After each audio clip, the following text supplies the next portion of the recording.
से, लोकेशन के लिए। जैसे कि हम इस्तेमाल करते हैं इन, फिर हम इस्तेमाल करते हैं ऑन, फिर हम इस्तेमाल करते हैं एट। अब यहाँ पे भी ये टाइम के हवाले से थे, ये लोकेशन के हवाले से हैं। जैसे कि मैं कहूँ कि इन द रूम, इसी तरीके से मैं कहूँ ऑन द टेबल, इसी तरीके से मैं कहूँ एट होम, एट होम या एट द कॉलेज कहते हैं। The college. ठीक हो गया। अब जरा देखिएगा इन द रूम, जब हमारे पास कोई इनक्लोज्ड एरिया हो और उसके अंदर कोई चीज हो तो इनका जो आपस में रिलेशन बनता है वो है इनका, पड़ी हुई है, तो इनका जो आपस में रिलेशनशिप बन रहा है इसको हम कहेंगे ऑन। ऑन के लिए जरूरी है कि इसकी तीन साइड्स ओपन हो, जस्ट वन साइड जो है वो सरफेस को टच करे, तो वहां पे हम इस्तेमाल करते हैं ऑन को। जब हम बात करते हैं ऐड की, तो ऐड बेसिकली आपको लोकेशन बताता है, ठीक है, लेकिन ये प्रिसाइज लोकेशन नहीं बताता। क्लियर? कैसे? जैसे कि मैं कहूं एट द कॉलेज, तो कॉलेज जो है ये लोकेशन है मेरी, ठीक हो गया। जब प्रिसाइज लोकेशन की बात करेंगे तो हम कहेंगे eight the college, in the room, in the room कर लें, या हम क्या, मैं कह देता हूं इन द लाइब्रेरी। अच्छा, ये नहीं होगा कि the student is in the college या the S, let's say SN is in the, where is SN, SN in the college. जब आप उसकी बेसिकली लोकेशन बताते हैं स्पेस के हवाले से, ठीक है, तो आप कहेंगे इन द कॉलेज। लेकिन जब आप एक बड़ी लोकेशन की बात करेंगे तो फिर आप कहेंगे एट द कॉलेज। ठीक हो गया। जैसे कि आई am eight home, in home नहीं कहते, ठीक है, हम क्या कहते हैं एट होम। जब हम इन की बात करते हैं तो इनक्लोज एरिया होना चाहिए, और आपका वो जो इनक्लोज एरिया है वो उस लोकेशन पे आपका रूम है, ठीक है।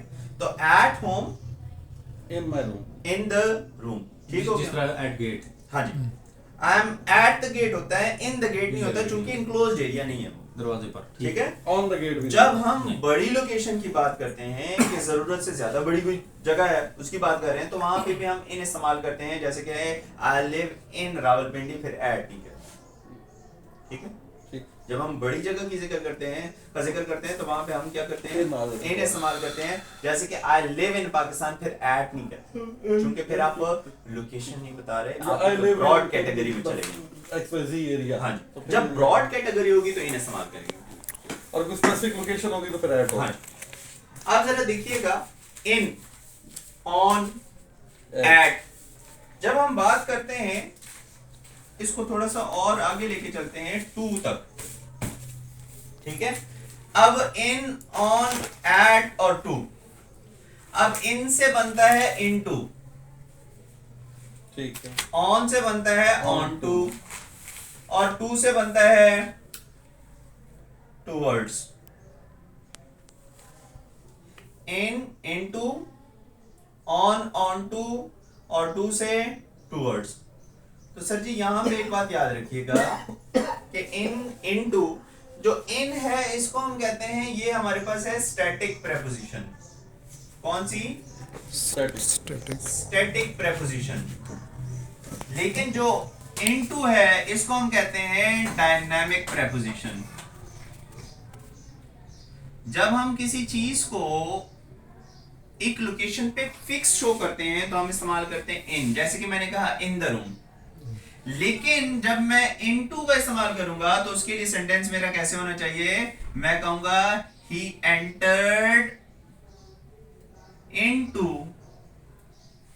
The room. अब इन रूम और इनटू में क्या फर्क है कि he is in the room.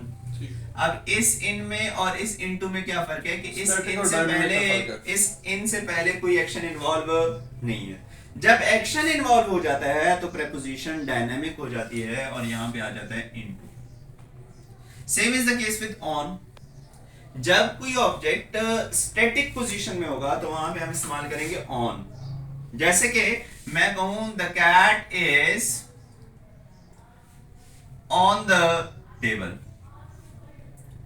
जब कैट कोई cat एक्शन परफॉर्म jumps करेगी onto the तो मैं table. कहूंगा the cat jumped on to the table. अब देखिए यहाँ पे जंपिंग इन्वॉल्व हो चुकी है तो ऑन टू हो चुका है, चूंकि एक्शन इन्वॉल्व हो चुका है। यहाँ पे एक्शन इन्वॉल्व हुआ तो इनटू में चला गया, यहाँ पे एक्शन इन्वॉल्व हुआ तो ऑन टू में चला गया। अच्छा, अगर ये जुमला होता he is entering dash room, तो फिर भी इनटू होता है, एंटरिंग भी तो एक्शन ही है। एक्शन ही, यानी आपका काम है एक्शन से, चाहे वो किसी भी एस्पेक्ट में क्यों ना हो, इंडेफिनेट में हो, वो कंटिन्यूअस में हो, वो परफेक्ट में हो या परफेक्ट कंटिन्यूअस में हो। ठीक हो गया।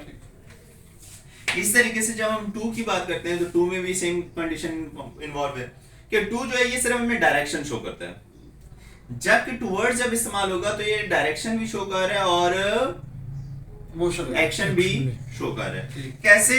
जैसे कि मैं कहता हूं I am on my way to Lahore, तो अब मैं कहूंगा टू लाहौर। लेकिन देखें कि इसमें टू क्यों इस्तेमाल हुआ, क्योंकि इससे पहले कहीं पे भी कोई एक्शन इन्वॉल्व नहीं है।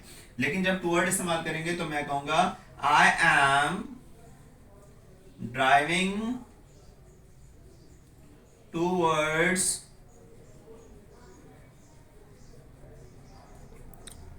लाहौर। ठीक हो गया। अब ये तो हो गए। अच्छा एक सेकंड, और अभी एट द कॉलेज या एट माय प्लेस या एट होम, अब फर्ज करें मैं कॉलेज में एंटर हो रहा हूँ, हाँ जी, मतलब ये भी चीज अगर डायनामिक में आती है, लेट से ये कैसे होगा कि मतलब SN is in sorry SN is at the college, और फिर होगा कि SN is entering the college, तो फिर उसमें फिर एंटरिंग इनटू हो जाएगा, फिर इनटू हो जाएगा। हाँ जी, फिर into essence is entering into the college. हाँ ठीक, ठीक हो गया। अब ये सारा कुछ ये क्लियर है। बेहतरीन ये है। मिटा दो। इसकी यार ये वीडियो स्पेशल प्रेपोजिशंस, SPACIAL नहीं होता, नहीं। PIAL होता है। ये इस स्पेशल का मुराद है स्पेस के हवाले स्पेस से। के हवाले से, यानी ठीक है। हाँ जी, इसमें से कुछ हम कर चुके हैं, जैसे कि इन, ऑन, एट। ठीक हो गया। ये कहाँ पे इस्तेमाल होती है? Across the table या across the याद रखिएगा, अगर आपके पास दो पॉइंट्स हैं तो इस पॉइंट से इस पॉइंट तक जब आप सफर करेंगे अच्छा तो जो आपका मीडियम यूज होगा, ठीक है, फॉर एग्जांपल ये यहां से पानी जा रहा है, ठीक है, ये एक ब्रिज है, ठीक है, तो आप अब इस मीडियम के लिए इस्तेमाल करेंगे पॉइंट ए से बी तक जाने के लिए। जो आपने मीडियम इस्तेमाल किया तो आप कहेंगे across the bridge.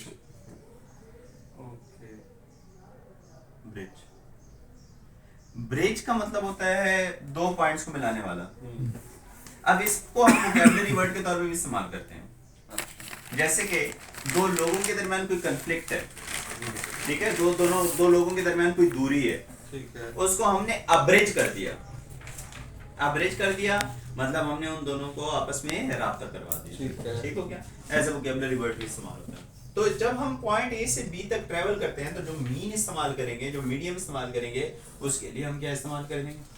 across। Across. इसके बाद है अगेंस्ट। ये अगेंस्ट का भी इस्तेमाल होता है। अगेंस्ट, जैसे कि आपकी फिजिक्स का भी एक रूल है कि फॉर एग्जांपल एक बंदा है, वो इस दीवार के साथ टेक लगा के खड़ा है, तो ये जो बंदा है ये इस दीवार पे एक फोर्स लगा रहा है जो उसको गिरने नहीं दे रहा। इस तरीके से ये दीवार भी जो इस फोर्स को रोक रही है वो भी एक अपोजिट फोर्स लगा रही है। तो जब हम इनका आपस में ये जो पॉइंट होगा, इस पॉइंट को शो करने के लिए कि ये आदमी टेक लगा के खड़ा है दीवार के साथ, तो हम कहेंगे he is leaning against the wall। Against the wall. तो अब अगेंस्ट आ चुका है दीवार के साथ, जैसे कि इनका ये वाला कनेक्शन के अपोजिट फोर्सेस अप्लाई होती है। ठीक हो गया। इसके बाद है हमारे पास थ्रू। प्रेपोजिशन है हमारे पास थ्रू, ये कब इस्तेमाल होती है? जैसे कि मैं कहूं कि the air crossed through the pipe. For example एक पाइप है और इसके दोनों एंड्स जो हैं ये ओपन है, तो अब इसके दरमियान से अगर कोई चीज गुजरेगी और इसके अगले सिरे से बाहर आएगी, तो अब इसके लिए हम इस्तेमाल करेंगे क्या? थ्रू। यानी कि इनक्लोज्ड एरिया है बट उसके दो पॉइंट जो हैं वो ओपन हैं, तो एक तरफ से आप एंटर होके दूसरी तरफ से आप निकल सकते हैं। जैसे कि हम कहते हैं कि we went through the tunnel through the forest. हाँ जी, तो आप उसके दरमियान से गुजरते हैं, ठीक है। एक एंड से आप एंटर होते हैं, दूसरे एंड से आप आउट हो जाते हैं, तो वहां पे हम इस्तेमाल करते हैं थ्रू। ठीक हो गया। इसके बाद है above and over. Above and over, जब हम अबव और ओवर की बात करते हैं तो इसको हम कहते हैं, अगेन इसमें हम डायनेमिक, ताकि याद रह जाए, हम इसको कहेंगे ये डायनेमिक है और ये ओवर जो है ये स्टैटिक है। जैसे कि मेरे सर के ऊपर ये छत मूव नहीं कर रही है, एक जगह पे स्टैटिक है, तो इसके लिए मैं इस्तेमाल करूंगा ओवर। अच्छा हाँ, the roof is over my head. Over my head. जब कोई जैसे कि ओवर, जैसे कि फॉर एग्जांपल यहाँ पे एक बंदा खड़ा है और यहाँ पे इसके सर पे बादल हैं, तो इन बादलों के लिए हम क्या इस्तेमाल करेंगे? अबव अबव इस्तेमाल करेंगे। ठीक हो गया। लेकिन अगर फॉर एग्जांपल यहाँ पे एक आदमी खड़ा है और इसके सर के ऊपर से कोई प्लेन गुजर रहा है, तो ये मूव कर रहा है। क्या कर रहा है? मूव कर रहा है। तो इसका जो अब इनका आपस में जो रिलेशनशिप बन रहा है वो above my head. A plane just flew above my head. ठीक हो गया। तो अगर कोई चीज मूव करेगी तो अबव, अगर कोई चीज स्टैटिक होगी तो वो फिर ओवर। ठीक हो गया। इसके बाद है हमारे पास अंडर और बीनीथ। वकास साहब आपको भी मैंने थोड़ी देर पहले बताया था, बिल्कुल सेम है। बताएं जरा। अंडर द टेबल, यानी अगर कोई चीज स्टैटिक है तो अंडर, और अगर मूव Move कर रही है तो beneath। हाँ जी। जैसे कि अंडर, अब फॉर एग्जांपल एक टेबल है,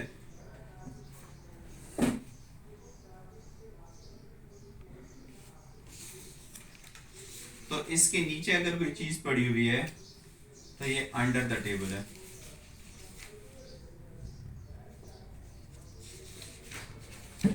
इसी तरीके से अगर फॉर एग्जांपल ये एक टनल है और इसके नीचे से कोई चीज गुजर रही है, एक ब्रिज है, इसके नीचे से कोई चीज गुजर रही है, तो इसके लिए क्या इस्तेमाल करेंगे? बीनीथ।